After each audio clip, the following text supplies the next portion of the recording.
Good morning, Celebration Center. Welcome.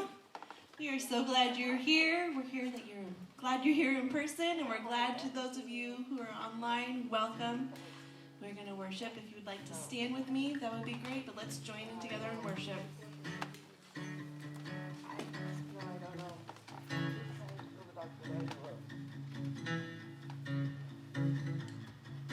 I was buried beneath my shame. Who could carry that kind of weight? It was my tomb till I met you. I was breathing but not alive. All my failures I tried to hide.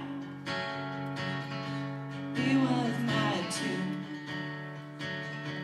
till I met you. You called my name. I ran out of that grave,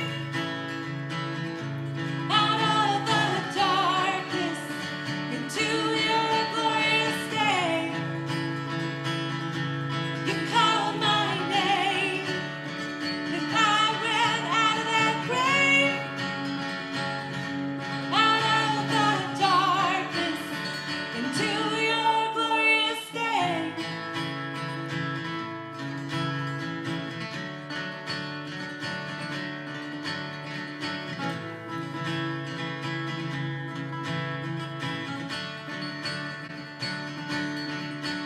Now your mercy has saved my soul. Now your freedom is all that I know. The old made new. Jesus, when I met you, you called my name, and I ran out of that grave, out of the darkness, into your glorious day. You called my name, and I ran out of that grave, out of the darkness, into your glorious day.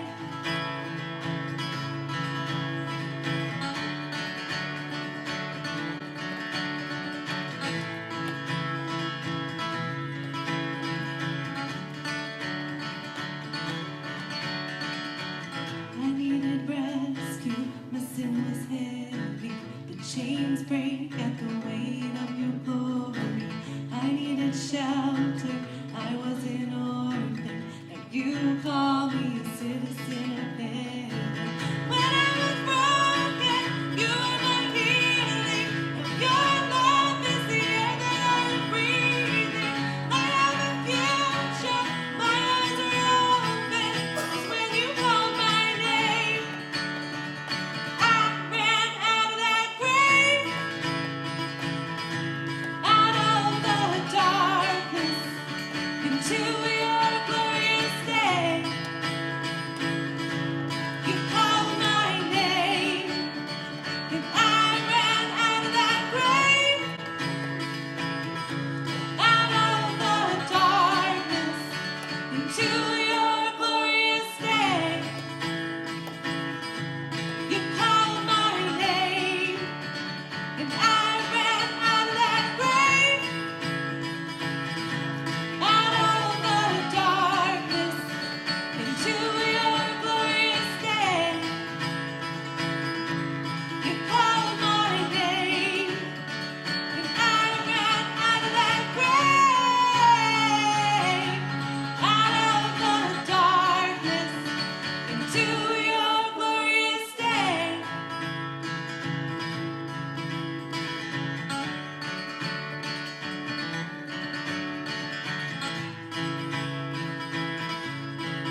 call us your children.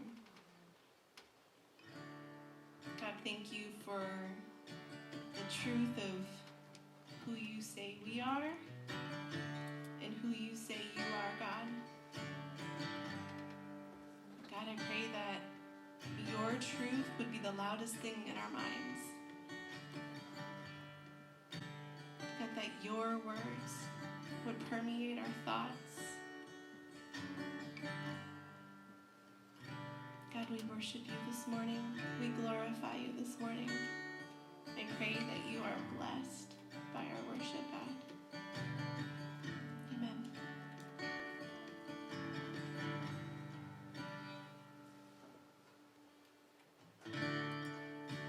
Worthy of every song we could ever sing.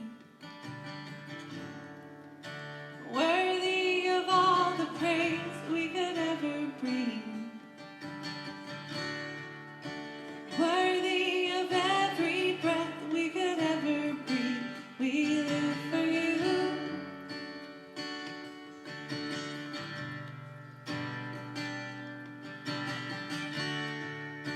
Jesus, the name above every other name. Jesus, the only one who could ever save. Worthy of every breath we could ever breathe. We live for you. We live for you. Holy, there is no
made strong in the Savior's love through the storm.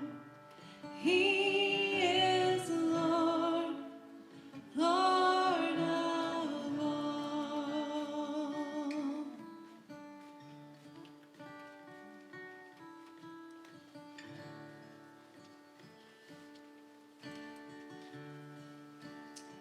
God, we thank you that we can declare this morning that you are Lord of all.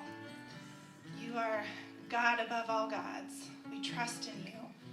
We look to you. We rely on you because you're the most powerful and the most mighty. And we're here this morning to declare those truths. We thank you that we can gather in this place today, that we can sing of your great works. We can sing of your truth. We can receive your presence.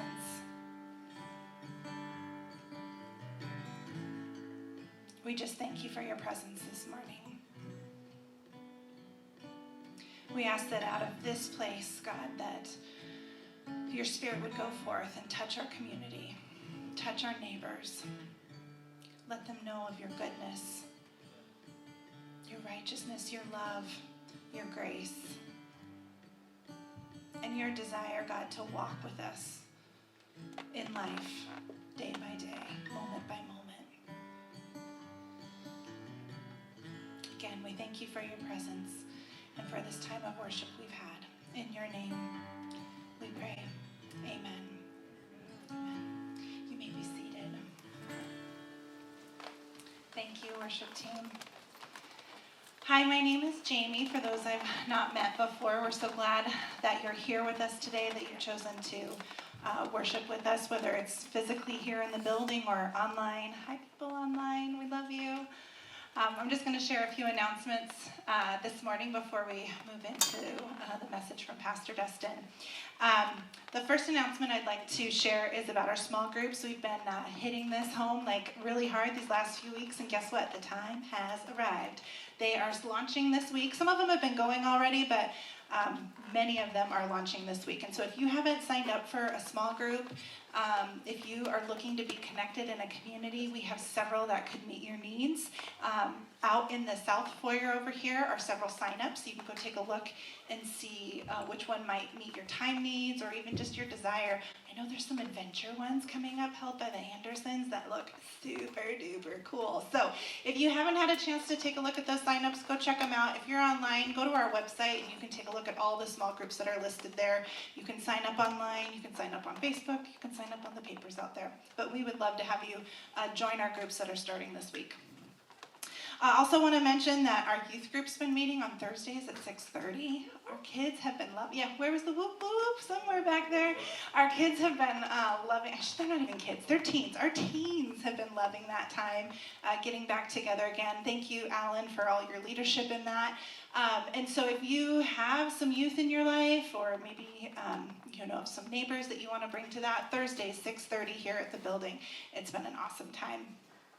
I also want to say thank you, too, for those of you who continue to give to our church here. We're seeing some abundance come in that was just unexpected. And I just want to say thank you for those of you who are faithful in it, and then also for those who are giving in unexpected ways. God is showing his goodness here in our community and in our church, and we're just so blessed by that. You can give online by texting 84321 or on our website, or if you have a physical check, you can drop it off in the tithe box in the back. And so with that, I'd like to invite Pastor Dustin up this morning to bring the message. Thank you. All right, good morning, everybody. Good morning. How you guys doing? Good. I know you can do better. I know it. I've heard it. How you guys doing? Good. Yeah. Good to see you guys all here today. And before we get started, let me pray for us. God, I thank you so much for today. I thank you for this place and the amazing 2 months it's been for me and my family here. And God, I pray that as we dive into today, you give us all a clear vision, a clear message as to where we're going and how you're going to work in each and every person here at the church. So we thank you for being here with us today, and we love you. Everybody said? Amen. Amen. All right. So today is going to look a little different. I know that in the past I've come up and I've had a passage and a message and some points that we've talked about, but today I kind of thought I'd talk to you about kind of charting our course. Where are we going to go from here? And it's pretty cool. I mean, I was thinking about, Easter service, and my first Sunday here was Super Bowl Sunday, and at that point on, it was like, okay, we've got Easter in like 7 weeks. It was this crazy build-up. So, all right, you're here. Now we got to head towards, it literally was, I showed up on Super Bowl Sunday, but we were building up towards our Super Bowl, as a church, right? And so it's like everything's this build-up to here, and I had a lot of fun doing it, a lot of fun getting to know you guys. And then it turned into, it's like, all right, now that Easter has come and gone, I was planning our Easter service. I thought, now what? What comes next? What are we going to do from here? So I thought this morning I talked to you guys kind of like in a way, it's like if we were all just sitting at home, around my couch, and I could just say, here's my passion for this church. Here's where I see God really taking us. Here's where I want us to go. Here's what I want us as a church to do. And here's where I think you can have a part to play in it. So that's really what we're going to unpack today. What does the future of Celebration Center look like? What has God put on my heart? And how we all have a part to play in it.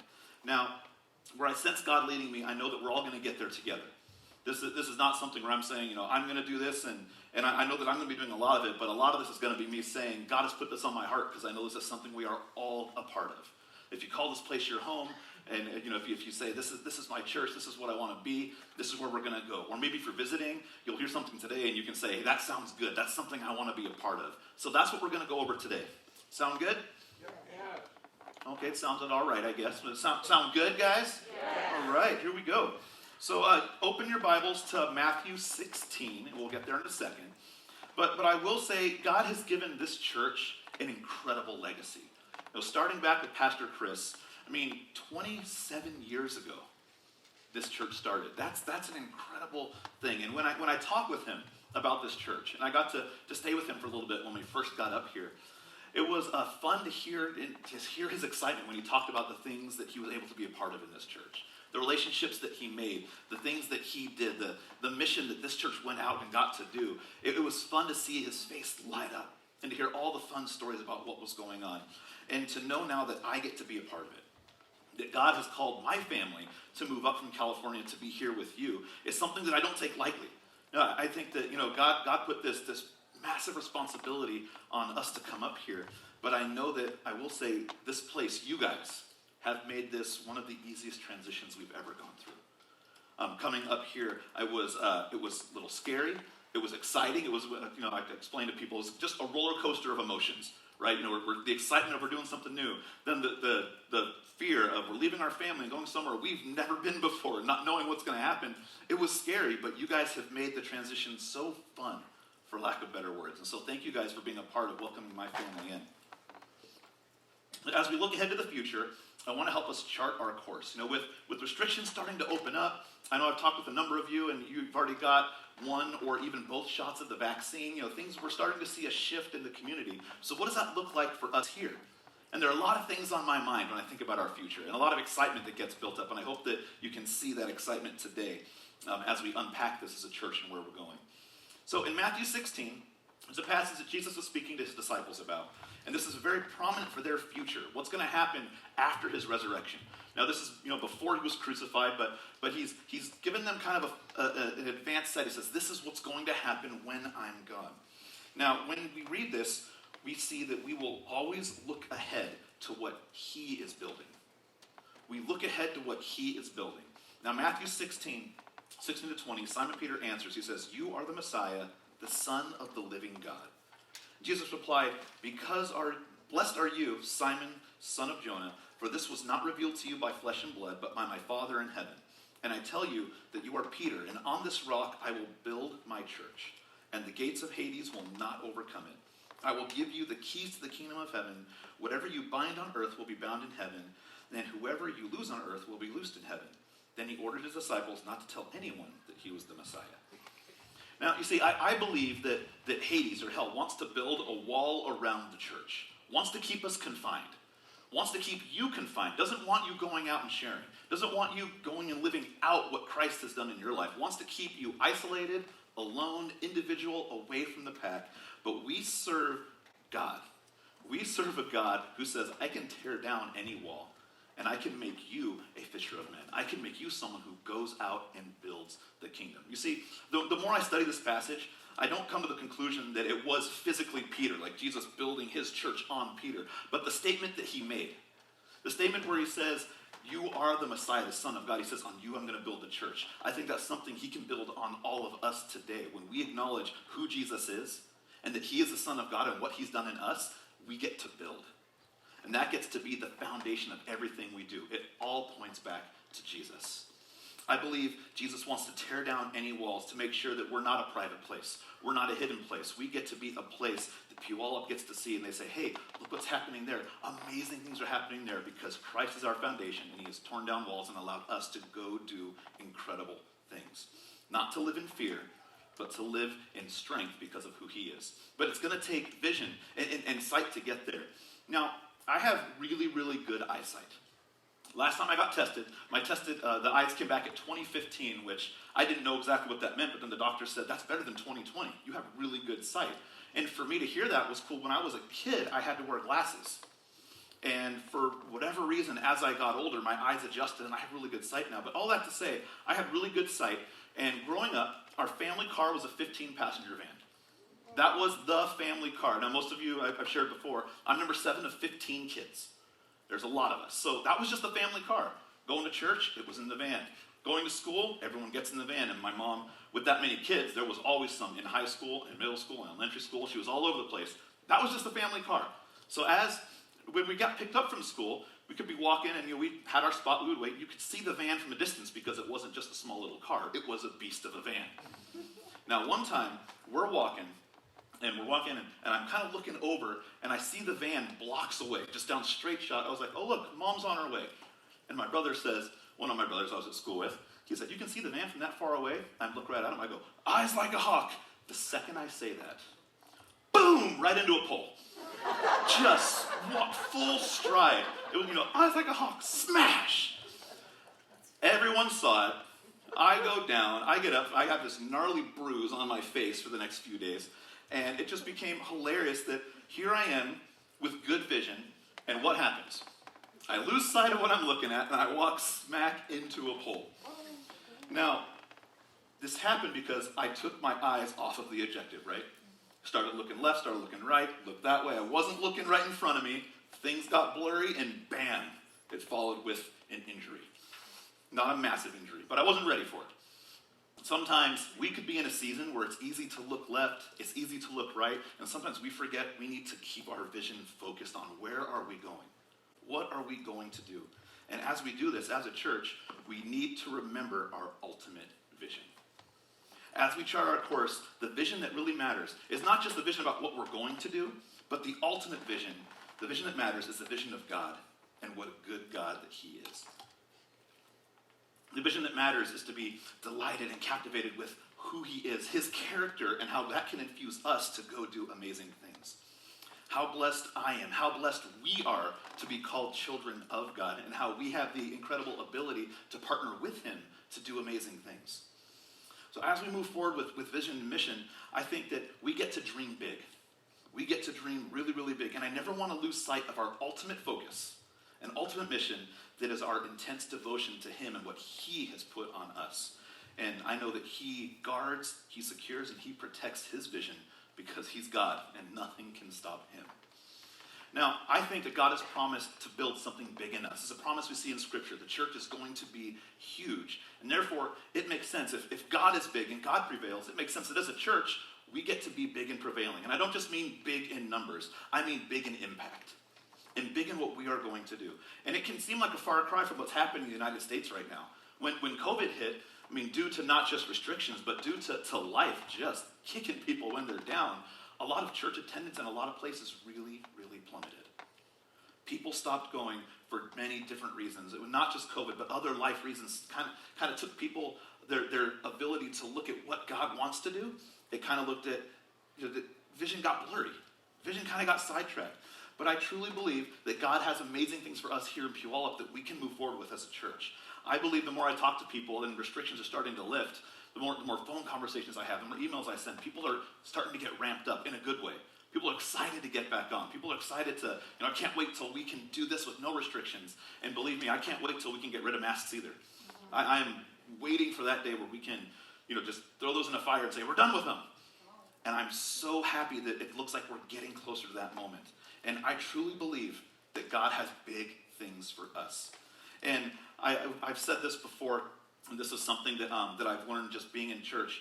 I don't believe that we need to be the best church in our city, but I believe we need to be the best church for our city. What can we do for our city? And we all have a big part to play in this. Now, this is said with no pride, no bigness. Like I said, I want us to be a big church. This is not like I want to be able to go outside and say, my church is the biggest church in Puyallup. That would be amazing, but that's kind of pride-filled. I don't want that to be what fuels what we do. Like I said, I want us to go out and say, what's the biggest impact we get to have? That's what gets me excited. What did we do that changed something? That changed a life? What did we go and say that made an impact on one person? And then that one person made an impact on somebody else. And then that somebody else, it's kind of like this, this butterfly effect, this domino effect, where lives are changed because we're following what God has put on us. Now, it's not going to happen if we just carry on business as usual, though. If it just turns into this is kind of the formula that we do, and this is it, we won't really see change. I think one of the biggest quotes. So I was really late to the show on this. I watched just this year for the first time The Greatest Showman. And I love the movie. I'm trying to learn the songs on the piano, and my daughters are singing with me. I have a lot of fun with it. But there's a line in this movie that's great. When he's trying to figure out, if you don't know the movie, P.T. Barnum, it's him creating the circus. And he's talking to people about what to do next. And someone said, aren't you happy with what you have? And he said, comfort is the biggest enemy of progress. I was like, oh, that's good. That's good. I'm gonna bring some circus quotes into church. Yeah. All right? Comfort is the biggest enemy of progress. I don't want us to be in a place where we're comfortable. I want us to be in a place where we are stretched and we're convicted because we want to see God do amazing things, and we get to be a part of it. But it's hard to see it's hard to do if you don't have a vision of where you want to go. Vision takes goals, which may seem way out of reach. And a lot of what I say today may seem way out of reach, but I believe we can get there. And so to illustrate this, go ahead and check this clip out. Dramatic achievements in space which occurred in recent weeks should have made clear to us all, as did the Sputnik in 1957, the impact of this adventure on the minds of men everywhere who are attempting to make a determination of which road they should take. Since early in my term, our efforts in space have been under review. With the advice of the Vice President, who is chairman of the National Space Council, we have examined where we are strong and where we are not, where we may succeed and where we may not. Now it is time to take longer strides, time for a great new American enterprise, time for this nation to take a clearly leading role in space achievement, which in many ways may hold the key to our future on Earth.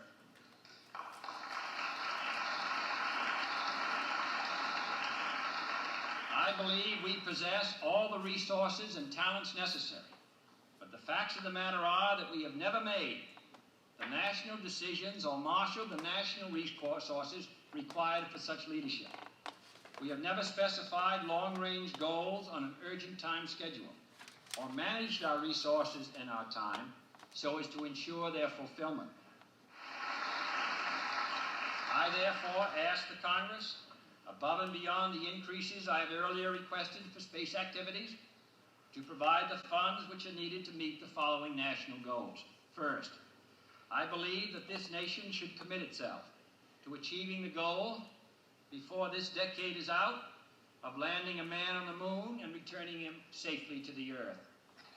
No single space project in this period will be more impressive to mankind or more important for the long-range exploration of space, and none will be so difficult or expensive to accomplish. I love that clip. I love it because JFK, he sets this vision, right? He says, we are going to get someone on the moon and bring them home. Now, did he have all the answers of every little detail of what that was going to entail? No. No, he didn't. But he set the vision for it. He said, I'm going to ask people to do things, and we want to get there. And at that time, going to space was one thing, but landing on the moon and coming back was like, are you crazy? What are you going to do? But 7 years later, we did it. 7 years later, he did. He didn't have the details, but vision can be kind of like that.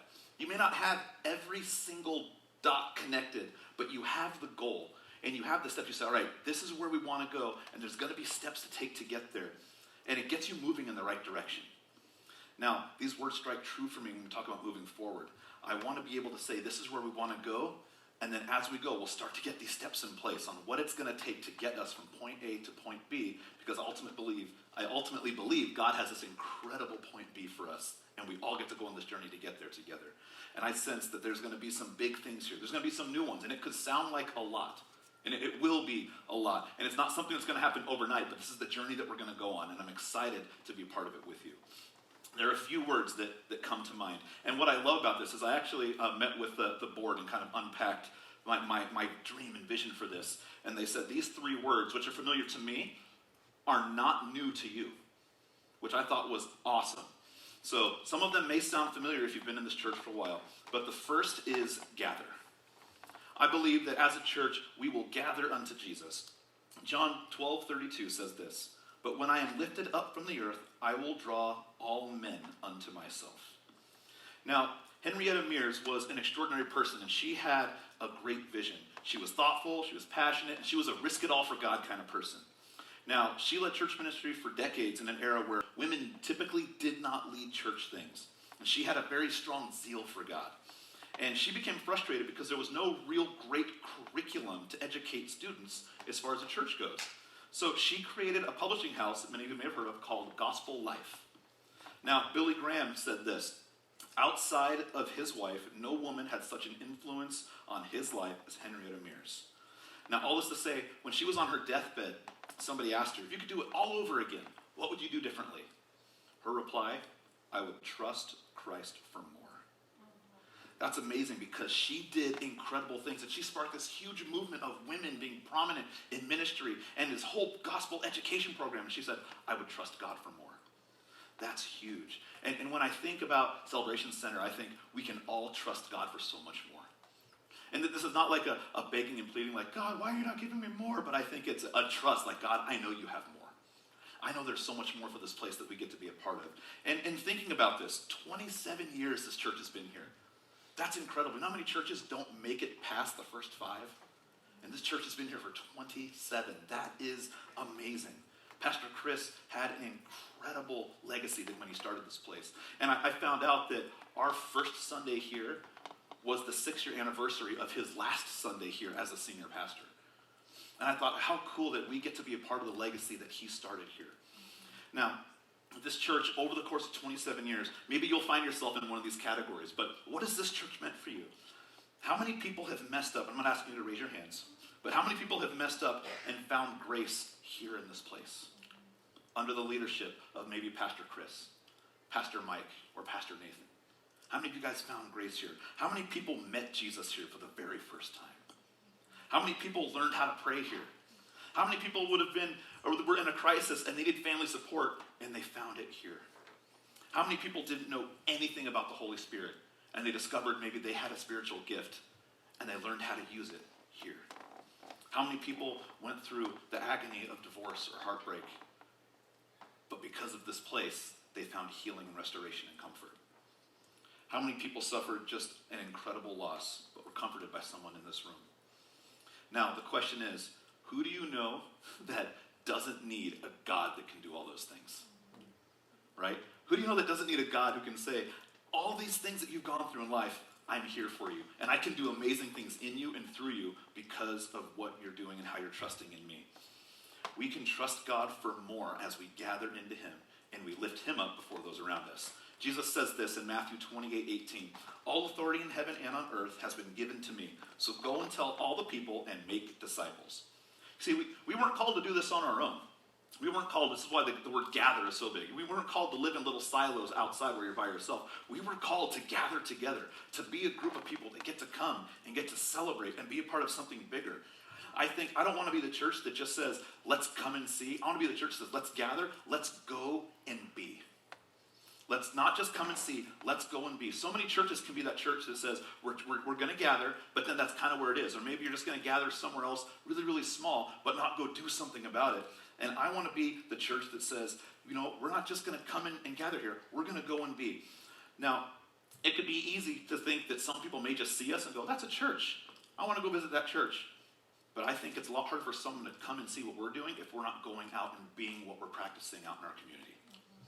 If we're not putting it into practice, if we're not living out the life that Christ has called us where he's placed us, it's going to be really hard to expect other people to just jump on board. See, it's going to be a much bigger testament to someone when they see us living outside this building consistently, out in our community, trusting God, being the hands and feet, the words of Jesus outside. That's a bigger testament than saying, come see what we do on Sunday, when we get to experience it with others. Let's gather, but let's be more. Let's be more than church inside the wall. Let's be church outside the wall. Let's be in our homes. Let's gather in our communities. Let's gather in restaurants. Let's gather in schools. Let's make sure we are gathering in our neighborhoods. Take Jesus out. Be hands and feet. Never forget the importance it is to gather together as a large group and celebrate. The second word is growth. I think it's time to refocus as a church, refocus our growth. And this, like I said, is not just a numerical growth. I think that numerical growth comes when a lot of other things are growing in healthy ways, specifically how we grow in Christ. This year, I think the very first message I gave you, was titled, it was along the lines of, make this year the year that you say, I'm going to take my walk with Jesus more serious than ever. I'm going to take it more serious than ever. This year, let's capitalize on that. Make your spiritual life, make your walk with God the most important thing in your life. I truly believe that once you do this, everything else starts to fall in place. The most dangerous place we can be as a Christ follower is the back of the pack. Someone who maybe doesn't have a devotional time. Someone who says, I'm only going to come on Sunday and I'm not going to really take time to grow myself in Christ. You know, in the wilderness, when lions are hunting, you know what animal they go after? The straggler. When they see the group of dinner walking along, right? They see that big old buffet course. They'll see the one that goes off to the side or the one that falls behind, and they think, that's dinner. That's what I'm going to go for. Because that one is separated from the pack. That one doesn't have the defense of everyone else around it. That one is the easy pickings, right? I think the same thing can be in our lives if we don't take time to grow spiritual. We don't take time to say, I'm really going to dive in and I'm going to start feeding myself some. I'm going to really spend time with God. We can start to be that person that starts to kind of fade away from the pack a little bit and make ourselves vulnerable for when the world wants to consume us with itself. Deuteronomy 25:17 and 18 says, this is when the Israelites are in the desert. It says, remember what Amalek did to you on the way as you were coming out of Egypt, how he met you on the way and attacked your rear ranks. All of the straggles of your rear when you were tired and weary. I don't want our lack of spiritual life to make us tired and weary. I want the fact that we dive into God, we really dive into Jesus to be something that catapults us and grows us. So when the world comes at us, we can say, hey, you've got nothing on me. You've got nothing on me because I've got a God on my side and I've been eating with him a lot lately. And this is what we get to do together. Now, when I played football, one of our coaches, every year our coaches did this, and it was something that we all hated. We ran. We ran and we ran and we ran. And when we were tired and broken, our coach would say, get up, we're running the track again. And it was just, players falling and picking each other up. It was the last thing we wanted to do was run. And then we had a week where it was called, forgive the term, it was called Hell Week. This was a week that made or broke players. There were many players that quit during this week because it was so intense. It was practice. There was two times a day you'd have a full practice, sometimes even 3. You would be worked up to the point where you would be losing anything that you had eaten before, or even the water you're drinking because you were so exhausted in what you were doing. But our coach would keep pushing us. But you know what was great about it? The more you did it, the more conditioned you got. And the better physically fit you started to feel. And you could tell come game time if the player across from you was not working as hard as you. Because they would start to get tired. And you could start to easily overcome that person because you had conditioned. And you had pushed through. And you had gone forward even when it wasn't convenient at that time. Everything inside us wanted to stop, right? When you're at that breaking point and your coach is yelling at you to keep going, at that point you're just done. And some people did say they were done. But for those of us who made it through that week, we got to experience the game. And we got to experience being better conditioned and better prepared for that game, to where the other player couldn't knock us over because as they were getting tired, we were still going. Our spiritual journey can be like this.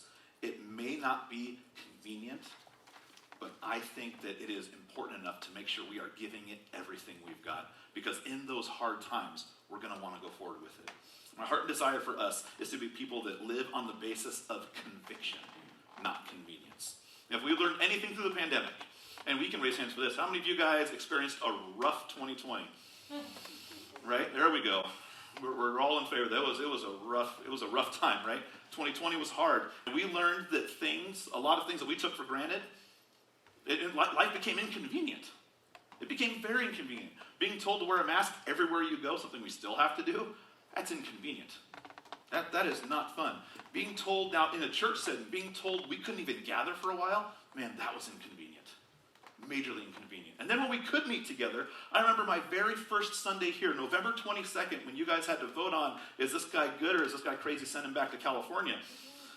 You guys, I had to say, hey, we can't sing.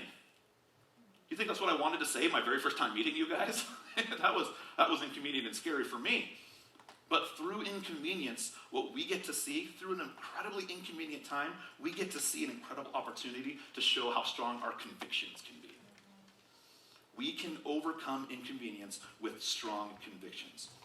It can be really inconvenient, or the timing of things. It could be easy to say, well, you know what? I'm not going to do this today because it's just inconvenient and I don't have the time. Or it would be so much easier if maybe things were tweaked this way to accommodate my specific preferences, but because they're not, I'm going to back up.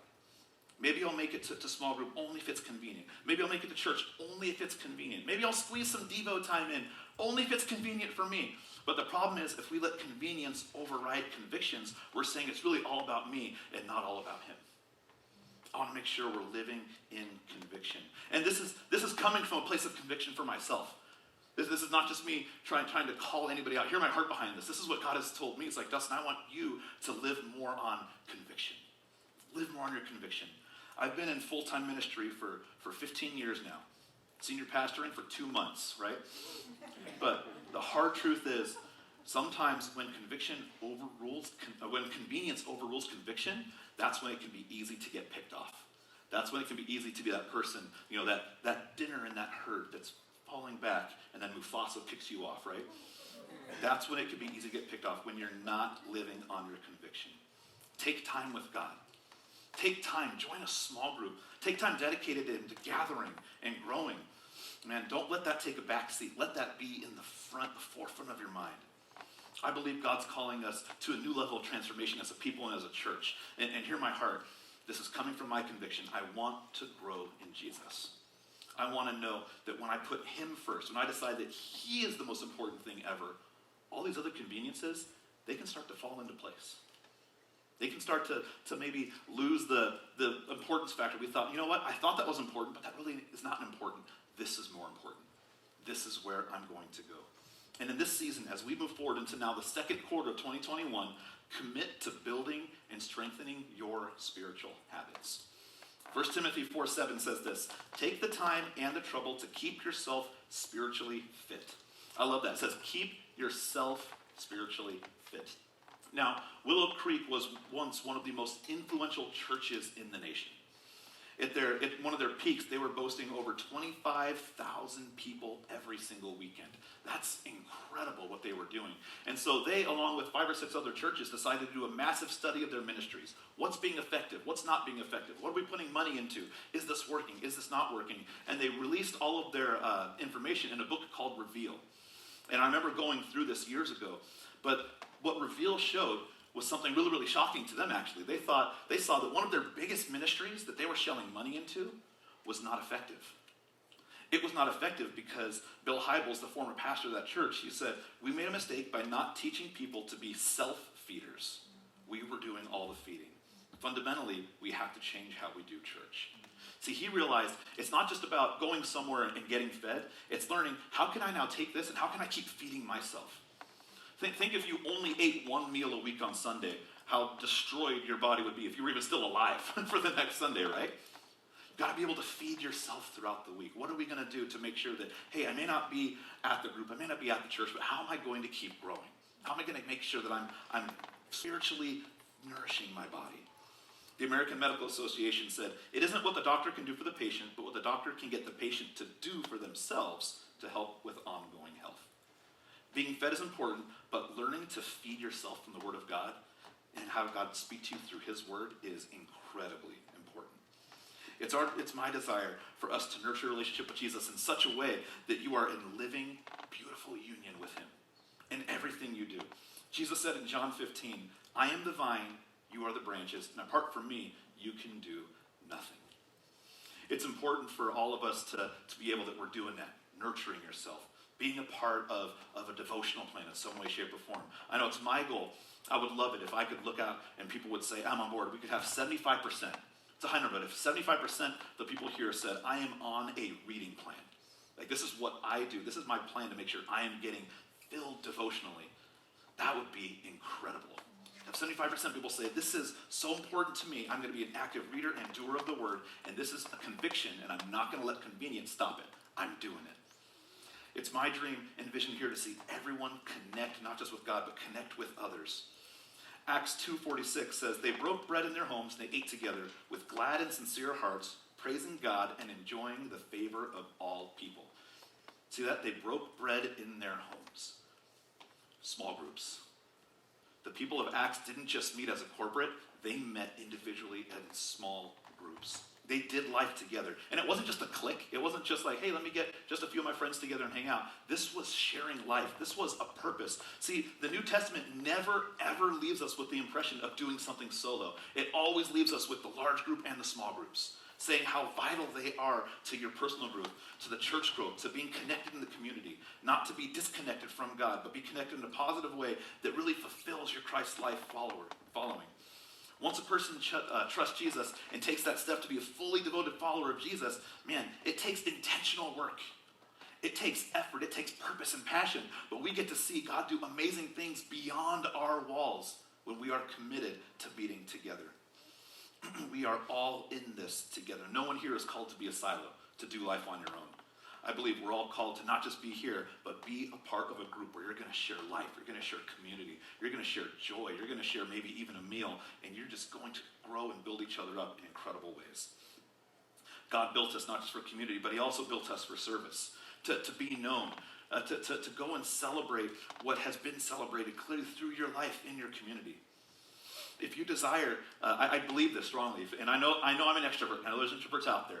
But I truly believe that if you choose to do this by yourself and say, I'm not going to be connected to anyone, then you're really going to miss out on some potential that God has put on your heart where you can make a big difference. My dream goal, this is a big number, you guys ready? My dream goal is to have 100% everybody in this church connected in a small group. Everybody comes and says, I'm not just going to see you on Sunday. There's somebody that you say, I will see you on this day. I will see you on this evening. I will see you at your home. I will see you. Right now we even have some Zoom meetings. I will see you and I will connect with you outside of this place.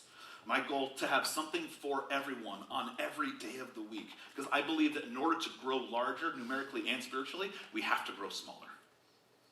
In order to grow larger, we have to grow smaller. And that's being done through our small groups. So much life happens. Growth happens. Community happens. Service happens. I know that I was a part of a small group. This is years ago when I got my very first job as a pastor at a Creekside church. Not the Creekside I came from, but a different Creekside church. Same name, no affiliation. But I was there, and the small group we were a part of became the group where when someone was hurting, the small group helped them. When someone had a need, that small group was immediately reached out. And it was amazing to see that family that built, and then to see them on Sunday connect with everybody else, and then get to go back together and serve and share life. And they didn't just serve each other, we got to serve the community.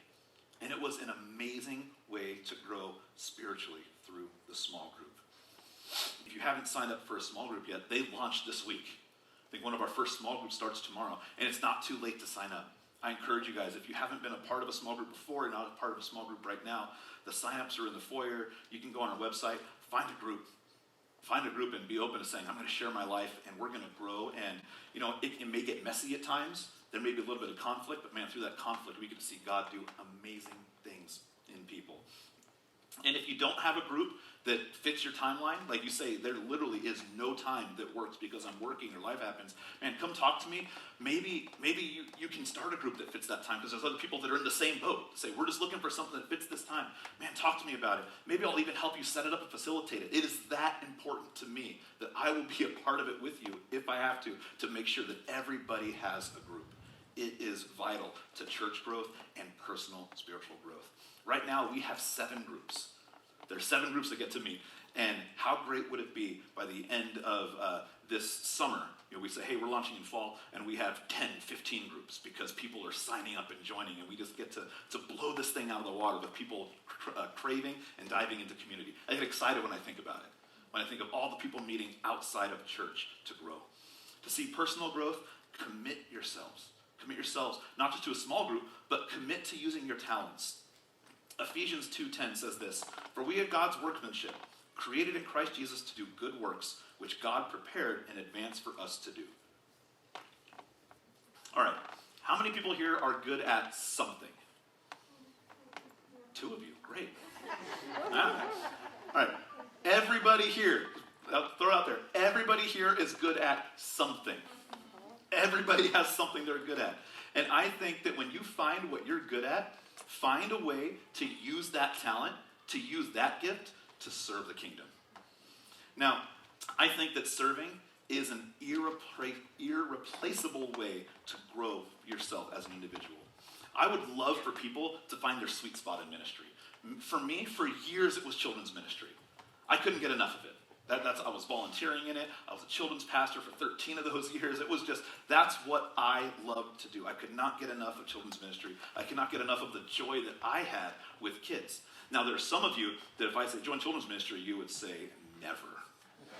Right, that is not my gift. And that is A-okay. I know that. But it's my dream for everybody here to find what is your serving niche. What is the thing that gets you thinking, yeah, I can do that. That sounds fun. And maybe you try it and you say, you know what, that wasn't fun, I'm out. That's fine, but let's find something else. Seriously, what's something that when you think of doing it, it really gets you excited? We can see, maybe you see people and you say, hey, you know what, I'm musically inclined.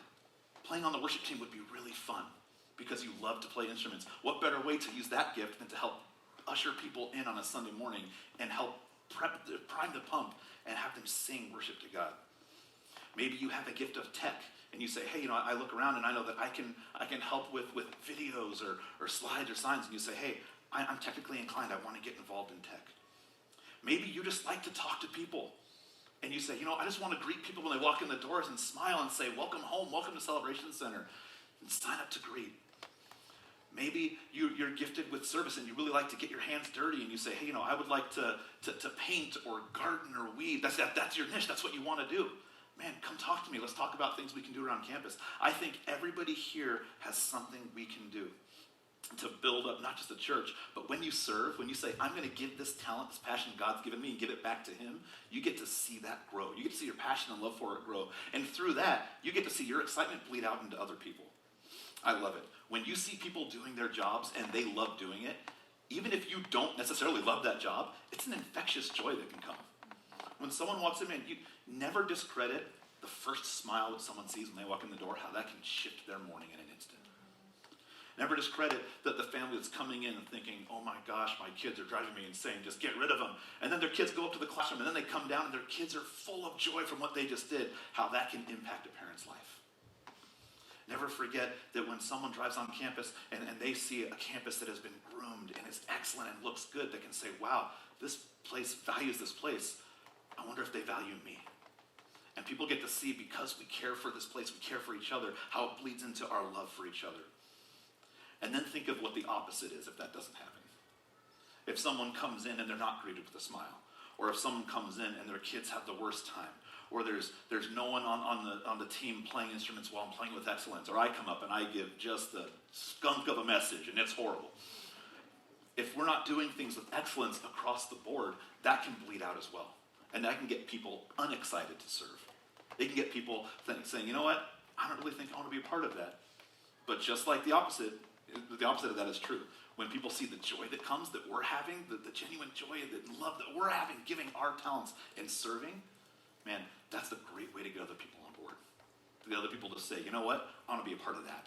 I went to that place and I was welcomed, I was loved, it looked good, my kids had fun, I want to be a part of it.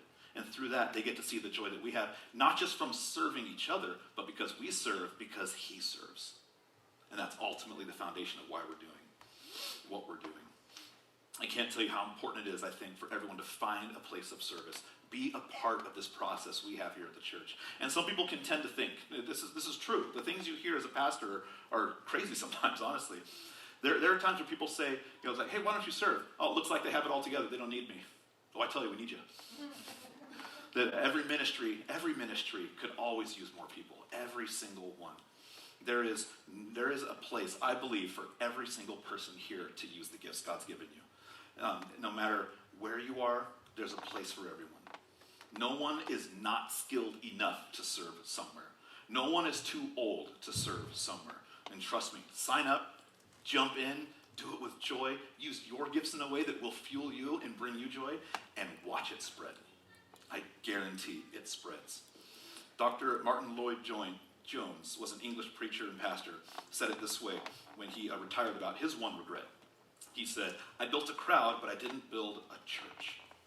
I built a crowd, but I didn't build a church. It's not about simply getting people together. It's about influencing, it's about serving, and changing a community, changing a culture for God. I pray and believe for a day that where a passionate relationship with Jesus will lead to a meaningful relationship with others, and where caring for others takes priority. That is the conviction we have. Serve God, love people. And for everyone who already serves, if you do anything in any capacity here at Celebration Center, thank you. Thank you so much. None of this happens without you. And if you haven't served yet, and you're anxious, like maybe I could sign in or sign up, man, I'm ready to have you. Come talk to me. I can point you to a ministry leader. Jump on. Let's have some fun. It's going to be work, but man, there is nothing quite like working for the kingdom. It is an incredible joy. And the third is this. First, we gather, we grow, and the third is it's time to go out for Christ. Matthew 28:19 says, therefore go and make disciples of all nations.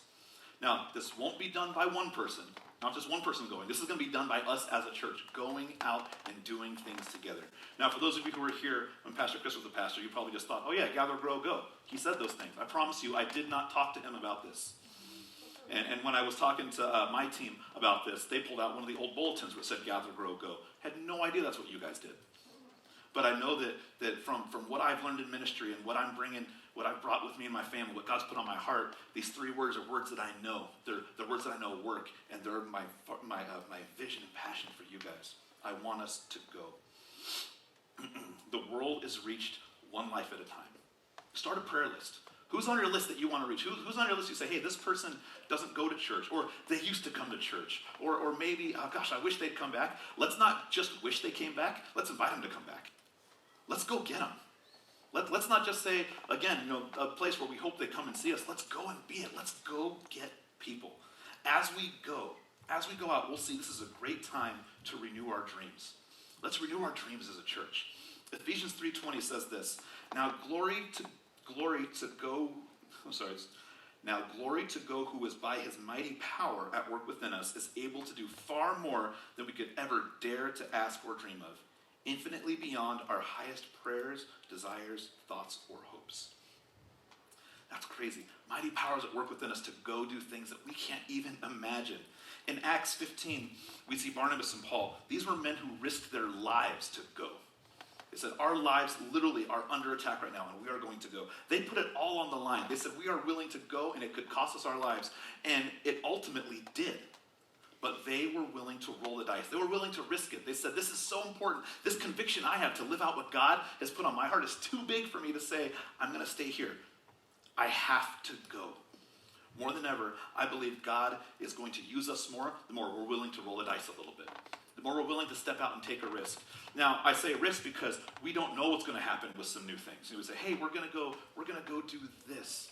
We don't know how it's going to play out, but I do know that if we do our due diligence, we pray about it, we seek God, and we go for it, he has our future in mind, and he has amazing things planned for us. And what we may view as a failure, he could say, nope, this is the start to one of your biggest successes. This is going to be something huge because We may have, like I said, inklings of failure in our minds when we go with the risk and not knowing what's going to happen, but we have the best business manager on our side in God. The absolute best one.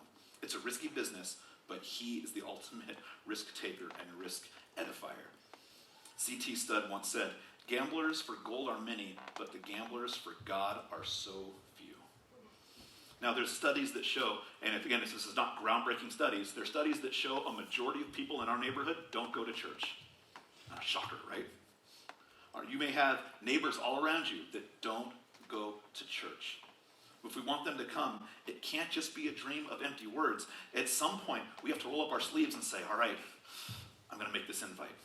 All right, I'm going to go to that person. I'm not just going to say, maybe they'll come with me. I'm going to go to them and share with them what Jesus has done for me. Share with them what is happening in my church. I want them to be a part of it so bad that I'm going to go and do it. I want us to go and to be.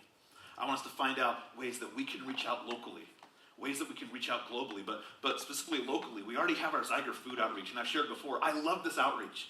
The fact that we get to bring food and serve the community and serve the elementary school students, I love it. I love seeing the lobby fill up with different foods. That is an amazing outreach we get to do. And I want to think, all right, so what are some other things we can do?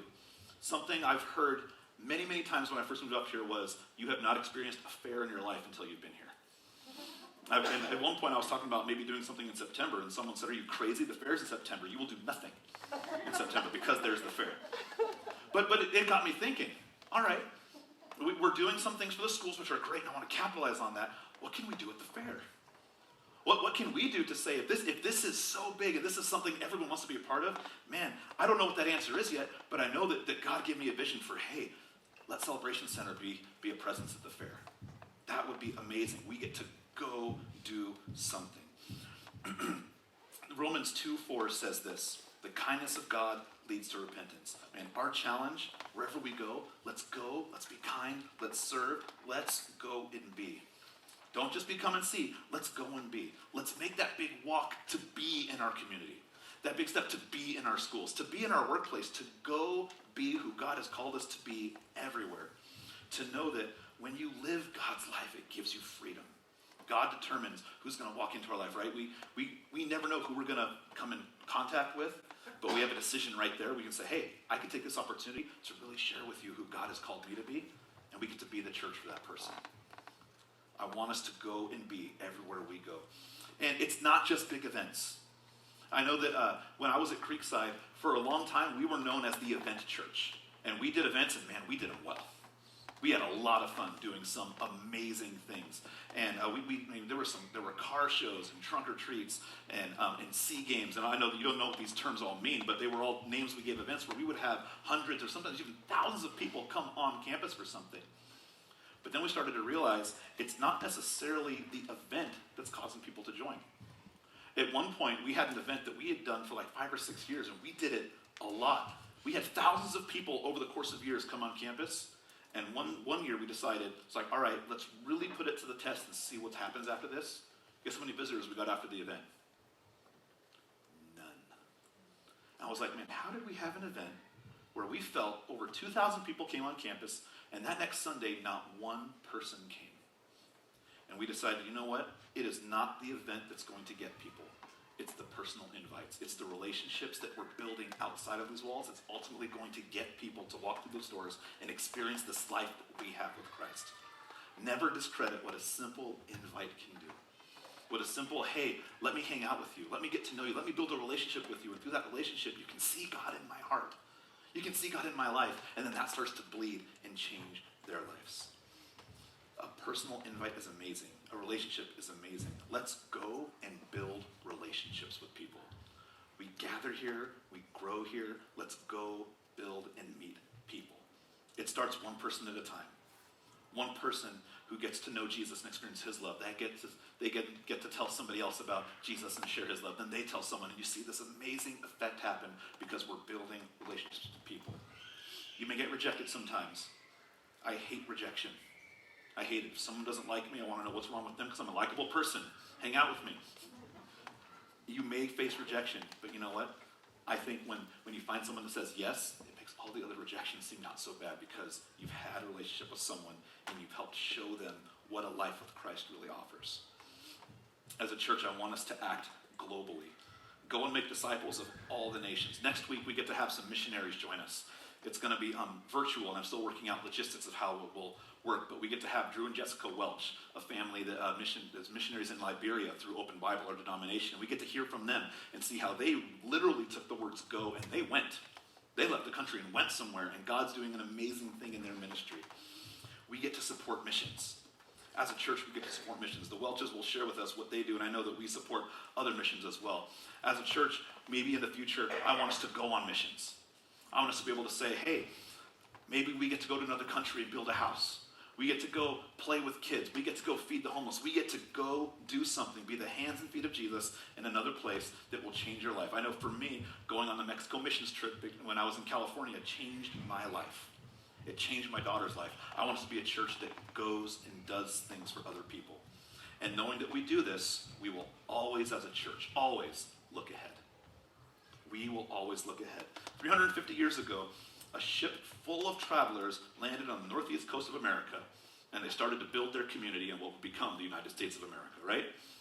In the first year, they established a town. The second year, they elected their town government.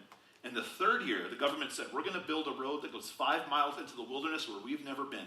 You know what they did in the fourth year?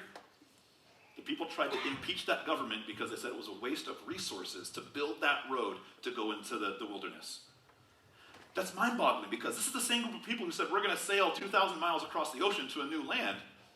They then got so comfortable, they said, we can't even see 5 miles down the road anymore.